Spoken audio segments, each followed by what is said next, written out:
coup, on est avec David Small, du coup. T'es un des membres du duo Clash Point. Ouais, c'est ça. Et du coup, ma première question déjà, c'est savoir si tu pouvais te présenter et présenter ton groupe un peu. Donc en fait, Clashpoint, c'est moi-même et Kevin Lil Smile, qui n'est autre que mon fils. Ok. Et avec qui, en fait, moi j'étais déjà DJ, producteur, et je joue déjà pas mal. Et il y a pris goût, quoi. Le virus l'a intéressé, il est venu en soirée, tout ça lui a plu. Ok. Donc il s'est mis à faire des sons, et quand j'ai trouvé que ça commençait à être quali, quoi, on a vraiment monté le projet Clashpoint. Mhm. Et du coup, toutes les dates que je fais maintenant, je les fais avec lui en duo. On fait un DJ set à quatre mains et c'est Ok. plus intéressant, et toutes nos prods sortent ensemble. Ok, ça fait combien de temps à peu près que vous avez commencé? Le duo Clashpoint, on l'a commencé il y a 5-6 ans, je dirais. Et on a déjà sorti 3 vinyles, 3 EP. En vinyle et en digitaux bien sûr, Ouais. mais on est quand même attaché au matériel vinyle parce que bon, à la base les DJ jouaient sur vinyle et C'est pas la même. la qualité n'est pas la même, ouais. C'est même différent du wave. Le wave est un peu plus froid que le vinyle. Ok. Il y a une chaleur sur le vinyle qu'on retrouve pas ailleurs. Et puis c'est un objet, hein. Même les gros groupes de rock, enfin partout. D'ailleurs c'est compliqué de presser du vinyle actuellement parce qu'il y a des gros délais. Les gens achètent des vinyles et plus de CD. Ouais. Donc même un chanteur populaire, je sais pas qui citer, mais genre Marc Lavoine ou qui que ce soit, quoi, va sortir Ouais, je un vois. vinyle et pas un CD. Ça va être sur Deezer et sur vinyle, comme C'est nous. ça. Donc comme on n'est pas les majors, on est des petits labels, on attend que ces grosses majors aient pressé pour pouvoir sortir après, quoi. Ok. Après, c'était savoir du coup, pourquoi vous avez choisi la musique électronique et comment ça c'est venu un peu le goût pour cette musique. Parce que déjà je suis pas un top en solfège, on va pas se mentir. Et la MAO c'est intéressant parce que on peut faire de la musique, produire en dépendant de personne, quoi. Ouais. C'est de la liberté C'est quoi. de la liberté, ouais. On a un home studio, et puis voilà, Daft Punk, on était les témoins, hein. C'est que c'est des mecs qui ont fait des sons dans leur piole en home studio, et ils sont devenus des stars internationales avec X Grammy Awards et tout ça, alors que 3 quarts de leurs sons ont été produits en home studio. Ouais, Même si après ils sont passés à l'étape supérieure, mais l'album Homework ouais, a ils ont été fait dans commencé. leur piole, ouais. Ouais, c'est ça. Donc tout le monde du coup peut faire du son, et j'invite tout le monde à en faire. En plus maintenant on peut le diffuser plus facilement via les plateformes comme C'est ça. SoundCloud, Bandcamp, tout ça. C'est top. Ok.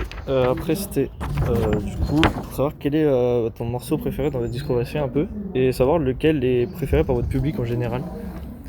Dans notre discographie, moi j'adore 888 Miles. Ouais, je l'ai écouté celui-là. Et ouais, il a été remixé par François X, qui l'a sublimé, et ouais, c'est notre préféré. En même temps, c'est un des derniers.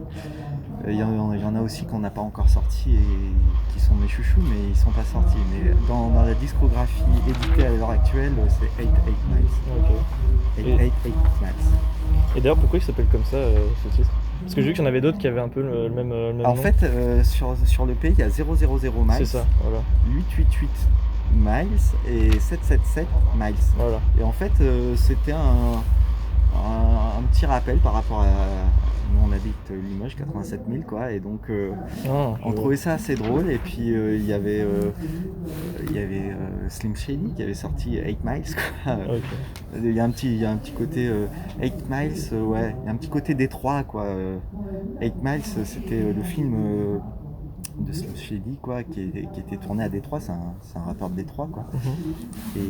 Et donc pour nous, l'appeler comme ça, c'était plutôt cool. Et le clip, lui, était plutôt basé sur science-fiction. Excusez-moi, je rigole, il y a un mec en caleçon sur un toit. Ah ouais. Et ouais, le clip, lui, était très basé par rapport à la NASA, quoi. Donc, Ok. donc voilà, mais ouais, on l'a appelé, c'était juste rapport à ça, quoi. 8-7, quoi. Ok, je vois. Et puis après, c'était pour savoir si prochainement il y avait un projet qui était en préparation. Ouais. Là, on a pas mal de tracks sur le feu. On a dû faire une dizaine de tracks depuis le confinement. Ouais, bah c'est sûr qu'il y a Mais le temps, après, nous, voilà, c'est une musique qu'il faut qu'on fasse vivre avec des dates et tout, du Ouais. booking, du DJ set derrière. et ça c'est un peu plus compliqué en Donc, ce moment. ouais, actuellement, ouais, c'est très compliqué. Et on Ouais. attend, on a préféré les garder un petit peu pour essayer de les sortir à un moment plus propice, plus proche, on l'espère. Ouais, il y aura plus de possibilités, quoi. Voilà, c'est Ok. ça. Mais ouais, on fait beaucoup de home studio ces temps-ci. Ok, bah merci. Mais merci à vous. Hein. Bah y a pas de souci. Bonjour, déjà Grand Ciel. Je me demandais dès que j'ai vu votre nom de scène d'où il vient. Finalement. Je regardais par la fenêtre. C'est vrai? Juste ça. Ouais. C'est incroyable. Déjà, oui. Depuis combien de temps en fait vous êtes dans la création de musique? J'ai entendu que déjà quand vous étiez jeune, vous allez dans plusieurs pays, etc. Et ben du coup, ça doit dater de quand j'avais 14 ans, tu vois, dans ces eaux-là. Ouais. Et forcément, dans une jeunesse où on a plein de projets, moi je suis arrivé sur les musiques électroniques très tard. J'étais plutôt dans les musiques extrêmes, scandinaves, dans les années 90, au début des années 90. Et puis au fur et à mesure du temps, j'ai dévié sur les musiques électroniques, mais un peu sur le tard. Ok, parce que c'était un style assez particulier. Quand j'ai entendu votre musique, je me suis dit tout de suite, c'est quelque chose qui n'est pas très connu et qui s'entend pas beaucoup, donc comment vous êtes arrivé là? Alors du coup, on dit musique électronique, mais moi je suis dans le côté posé de la chose et pas clubbing. Je suis beaucoup dans les musiques électroniques ambiantes, même si de plus en plus dans mes prods j'intègre un côté dansant avec juste un élément tel qu'un kick ou un beat techno, mais quelque chose de très simple et qui est même plutôt suggéré.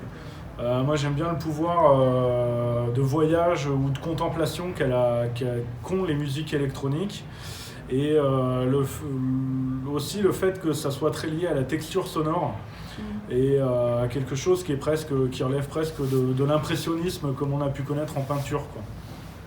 Ok, je me demandais aussi c'est quoi, quel type de public en fait est destiné à votre musique en général? Vous disiez ceux qui boivent de la tisane avec un plaid. Non, je sais pas s'il y a un public en fait. Je pense qu'il y a un public pour tout. On le trouve plus ou moins dans une carrière ou une aventure musicale. Il faut juste arriver à partager sa musique et puis avec un petit peu de chance, elle va plaire ou en tout cas elle va susciter des émotions et aussi ne pas plaire. Ça après, moi ça m'appartient plus, quoi, hein. Les gens se l'approprient ou pas, ils aiment pas, etc. Après on est plutôt... Moi je sais que j'aime regarder les choses, j'aime avoir un regard posé sur le monde. Je suis dans l'image, hein, je suis dans le cinéma, la photo, du coup j'ai un rapport à la musique qui est un peu le même, avec une notion de strate, de texture, de grain, de raconter une histoire. Donc forcément, les gens qui aiment un certain type de photographie, de cinéma, ou une recherche un peu esthétique, peut-être qu'ils vont avoir une oreille, en tout cas pour ma musique. C'est sûr que si tu cherches à avoir du gros son direct ou du gabber, tu vas mettre 10 secondes et puis tu vas zapper, quoi. D'accord. Disons que moi je suis novice sur tout ce qui est électro, tout ce qui est création de musique, etc. Qu'est-ce que vous diriez à moi ou à un auditeur qui ne comprend pas trop ce terme de texture, de grain? Comment vous créez tout ça en fait? Comment vous faites votre musique? Eh ben, moi je me sers donc de synthétiseur qu'on dit analogique, hein. T'as un synthé avec un clavier qui crée des sons et ces sons-là, je peux en faire aussi avec un ordinateur. Et en fait, ces sons, tu vas les réenregistrer, tu vas ajouter des textures. Donc moi j'enregistre beaucoup d'éléments liés à la nature. Donc des bruits de feuilles, des bruits de branches par exemple, des bruits de pas, juste de l'herbe, le vent, la pluie, etc. Et en fait ça, je vais le mélanger avec les sons musicaux. Et donc du coup ça va donner un grain, une texture supplémentaire au son. Et ça va amener une certaine complexité, et ça va amener une couleur sonore. Là on parle de couleur sonore. Et moi ma couleur sonore elle est plutôt dans les tons pastels. Donc si t'aimes les trucs fluo, ça devrait pas trop le faire. Ok. Ici, on entend que vos inspirations, c'est pas que de la musique, c'est beaucoup inspiré par tout type d'art et même juste de nature, de tous les jours. Moi j'ai envie de te dire, j'ai la chance que ça soit la vie qui m'inspire. Ça peut être j'écoute une nouveauté musicale que je trouve qui défonce, bon bah du coup je vais faire waouh, etc. Mais il n'y a pas que la musique, loin de là, comme tu le dis. Il y a tout simplement aller faire une balade et s'émerveiller de choses ultra simples dans la nature. Et puis des fois, ça peut être juste au quotidien, tu es en train d'éplucher les patates et en fait tu as un truc en tête et tu vas le poser en musique après, quoi. Ok. Je vais finir par vous demander comment à l'avenir vous voyez un peu votre carrière, parce que vous avez dit que ce n'était pas ce que vous faisiez principalement, mais comment vous voyez avancer tout ça, vos projets, des nouveaux projets, quelque chose. Alors j'ai la chance d'avoir compris très tôt que moi je voulais pas faire carrière dans la musique, ce qui fait que je me donne entièrement carte blanche par rapport à ma création musicale pour pouvoir le faire sans aucune concession.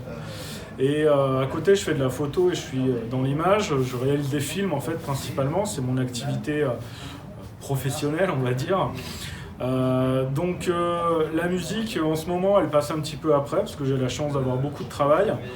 Et par contre j'ai un second album en préparation qui est quand même bien avancé, presque voire terminé, qui je pense sortira soit à la fin de l'année 2021, soit en 2022, puisque moi j'aime bien prendre le temps. Et j'ai l'idée de peut-être décliner sous forme de clip chaque morceau de l'album. Donc voilà, il y en a certains qui sont préécrits, après les autres faut les faire quoi, grosso modo. Et il y a une notion liée avec le temps qui passe. Et du coup, j'aimerais bien faire un objet qui dépasse juste un disque ou un fichier MP3 ou un clip qui est sur Internet. Pourquoi pas avoir un objet qui te permette en fait d'avoir cette expérience et sonore et visuelle chez toi via un mini rétroprojecteur. Voilà. Il y a des trucs à gratter, mais c'est un petit peu ça l'idée aujourd'hui. Bonjour Thierry, j'espère que vous allez bien. Merci de nous accueillir et de nous laisser vous poser quelques questions. Est-ce que vous pouvez vous présenter en quelques mots, s'il vous plaît? Donc moi je suis Thierry Bollaton, je suis directeur d'antenne d'Émergence FM et je suis également DJ depuis une vingtaine d'années. D'accord. Est-ce que vous pourriez nous raconter un peu plus en détail votre parcours? Alors j'ai commencé, j'avais une quinzaine d'années dans le monde de la radio et j'ai poursuivi ce métier qui est une passion en fait. Donc j'ai toujours plus ou moins travaillé dans la radio, que ce soit pour une radio type Radio France, ou que ce soit de l'associative ou une radio comme Émergence au jour d'aujourd'hui. D'accord. Et d'où vous vient cette passion pour l'électro?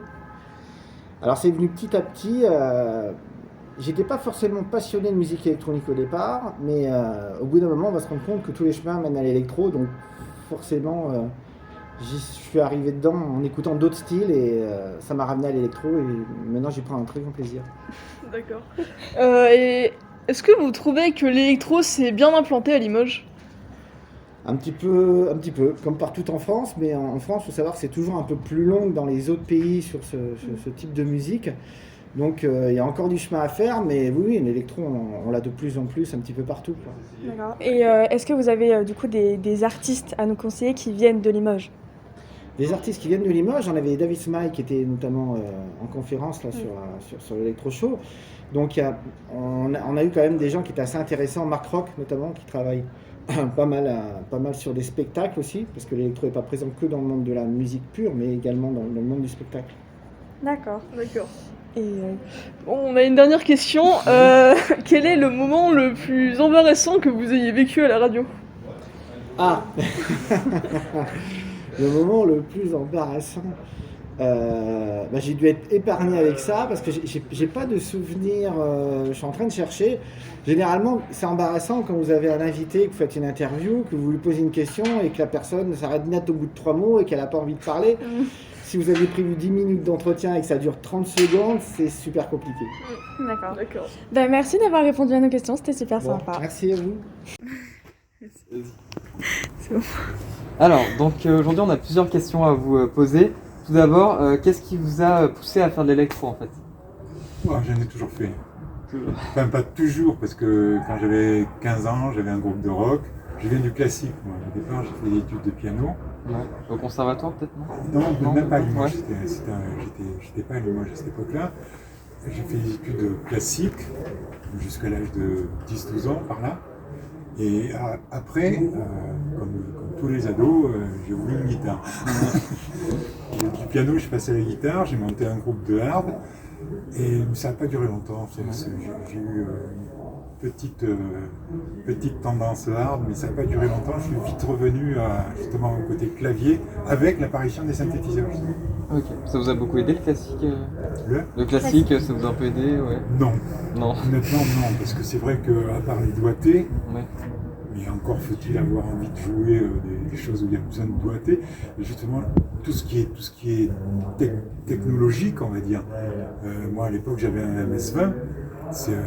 C'est monophonique, donc c'est un doigt après l'autre. Ouais. Donc il n'y a pas besoin d'avoir une grosse technique, il faut juste avoir la feuille. C'est tout. Ok. Comment s'est fondé votre groupe? Ça s'est fondé tout seul. Moi, j'ai créé Phase Pattern, ça a été le premier groupe électronique de Limoges. On était à l'époque plutôt dans l'Indus. C'était de l'Indus assez violent. Et ensuite, j'ai monté aussi un collectif qui s'appelle White Shores, plus tard, en 89. Ouais. Et là, d'un seul coup, avec White Shores, il y a d'autres opportunités qui sont arrivées, parce que il y a mes deux autres compères qui étaient à Paris. Donc on avait plus d'opportunités de faire des choses qu'à Limoges. Donc ça a permis au groupe de devenir d'un seul coup. Alors, si vous parlez de White Shores à Limoges, normalement il y a beaucoup de gens qui connaissent. Parce que on a fait plein de trucs. On était partout quasiment, noyautés. Ça a créé beaucoup de jalousie ce truc. Et ensuite, je suis parti à Paris en 2004 sur une opportunité. Puis tout de suite ça a marché. Donc je me suis dit, pourquoi revenir à Limoges, à galérer comme un putois, alors qu'à Paris ça marchait nickel. Et sinon, ça a été quoi votre inspiration principale Moi c'est l'Allemagne. L'Allemagne? Moi c'est l'Allemagne parce que j'ai beaucoup voyagé en Europe de l'Est et notamment en Allemagne dans les années 80. Et c'était, il y avait tout là-bas. C'est pas bien, en France on était donné l'idée encore. Et alors qu'en Allemagne il y avait une scène énorme, vraiment énorme. Justement, il y a une culture électronique en Allemagne qu'il n'y a jamais eu en France et qui aura, à mon avis, jamais.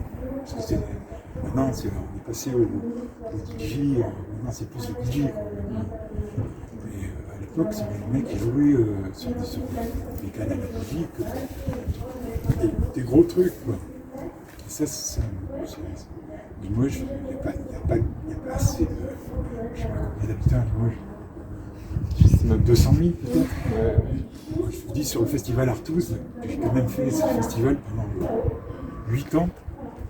On faisait sur les grosses soirées, on faisait 300. Mais il n'y avait pas, c'était pas des DJ c'était des gens qui jouaient en live. Mais pas forcément de la danse. C'était plus délicat, on va dire. Est-ce que vous avez de nouveaux projets? J'ai toujours des projets, heureusement. Donc là, je travaille avec plusieurs compagnies de théâtre. Je pars en tournée avec eux parce que c'est des gens qui veulent avoir un musicien sur le plateau. Donc pour moi, c'est, on va dire, une façon très très agréable de gagner ma vie en faisant des trucs que j'aime. Parce que je travaille, j'ai cet avantage-là maintenant, c'est le privilège de l'âge, c'est que je ne fais que les choses qui me plaisent. J'ai toujours fait un peu toujours chose. Et sinon, à part l'électro, est-ce que vous avez des styles que vous aimez bien ou même des musiques que vous aimez bien? Il n'y a pas de musique que j'aime pas, moi. Ouais. Dans tous les genres, j'arrive à trouver ma tasse. Il y a des trucs, la variette, là, ça me gave vraiment. Mais sinon, aussi bien que tout soit dans le rap, le rock, dans tous les genres, quoi. J'arrive à trouver des trucs où je me dis, tiens, ça c'est pas mal, je vais bien écouter. Et bon, ma vie c'est la musique, je fais que ça, matin au soir. Donc j'écoute de la zik et j'en fais. Est-ce que vous vouliez faire ça quand vous étiez plus jeune? Non. Non, je n'étais pas parti pour faire ça du tout. J'ai fait des études au Beaux-Arts et comme tout le monde, à la sortie, j'étais prof. Et ça m'a vite gonflé. Et en même temps, on va dire, mais c'est pas dur, le déclic, ça a été le bicentenaire de la Révolution française, où il y a eu justement beaucoup d'argent qui est arrivé d'un seul coup, comme ça, parce qu'il fallait marquer le coup. Et on a monté le collectif Wild Shores à cette époque-là, parce qu'il y avait un projet à Massivière. Et ça s'est fait comme ça. Ok. Bah, enfin, on a la dernière question. Est-ce que vous trouvez que le public de Limoges est plutôt bien, plutôt sympa, quoi? Pour moi, il n'y a pas d'histoire de public, quoi. C'est des conneries, ça. Ouais. Parce que il y a toujours des gens. Moi, je me souviens quand on faisait de l'Indus, on prenait des canettes, avec des mecs qui gueulaient, vas-y, mets là ta disquette. Et puis, tu vois, ils gueulaient du rock. Alors, c'était pas du rock, effectivement. Ouais. Mais il y a toujours eu, ça a toujours existé. Et le problème de Limoges, c'est que peut-être moins maintenant, parce que c'est quand même vraiment rentré dans les mœurs, l'électronique.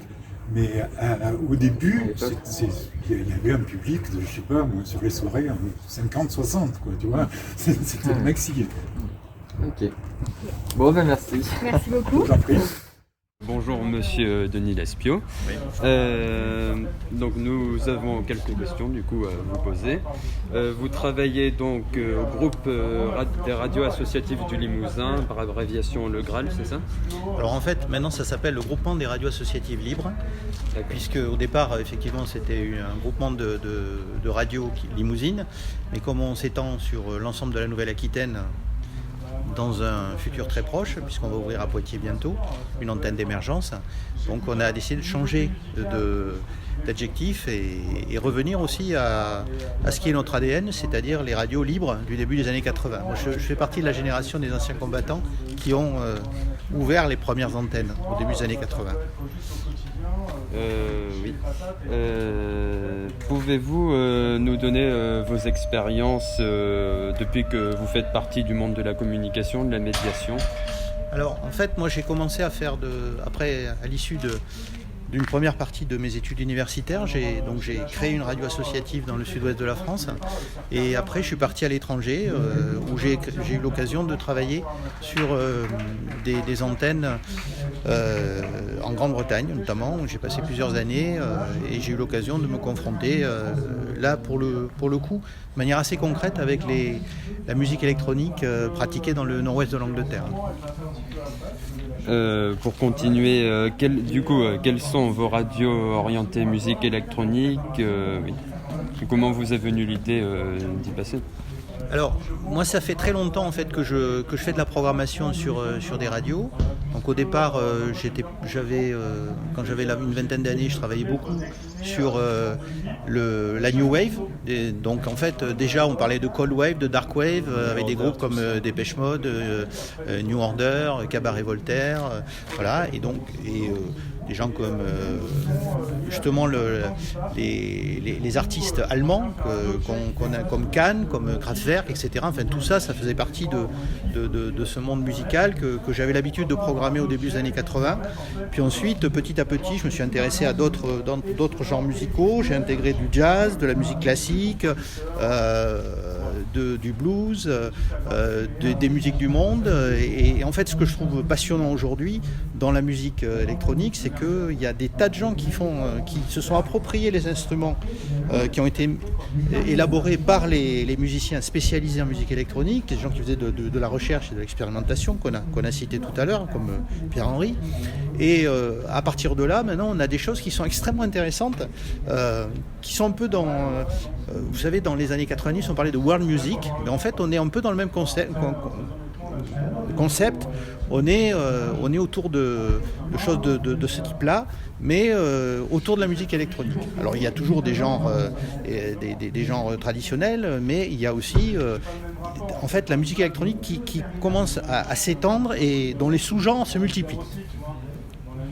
Et c'est ce qu'à Émergence on essaie de faire, c'est-à-dire refléter en fait ce mouvement culturel pour amener les gens à avoir une autre image de la musique électronique que la techno binaire répétitive à tendance oppressive, pour résumer, hein, et où les comportements addictifs en rêve partie. Voilà. Qui donne une image un peu caricaturale de la musique électronique. Et justement, avez-vous particulièrement une anecdote dans votre vie au sein de la médiation de la radio à nous raconter? L'anecdote, c'est ce dont je vous ai parlé tout à l'heure, c'est qu'on s'est rendu compte qu'au niveau des pouvoirs publics, en fait, il y avait une ignorance vraiment crasse de ce qu'était aujourd'hui la musique électronique, où on confond des radios comme la nôtre, Émergence, qui est une radio extrêmement diversifiée, et puis avec des radios qui sont strictement dance et avec des programmations qui sont extrêmement commerciales et d'un intérêt musical très très restreint. C'est génocide culturel. Pardon ? C'est ce qu'on appelle génocide culturel. Oui, on fait un travail je pense qu'on fait un travail de défrichage, voilà, du point de vue culturel. Et d'ailleurs, moi, ce que je constate, quand on analyse un peu le profil des auditeurs d'Émergence, ce qui est assez encourageant, c'est qu'on a des gens qui vont de 25 à 45 ans. Voilà. Et donc, on a des gens, finalement, dont on ne pense pas du tout, qui seraient intéressés par la musique électronique. Et ça, c'est très encourageant pour la suite des événements et pour éventuellement capitaliser là-dessus pour créer des événements et des lieux et un mouvement culturel à Limoges, en Nouvelle-Aquitaine, et puis voilà, dans la région en tous les cas. Merci. Merci beaucoup.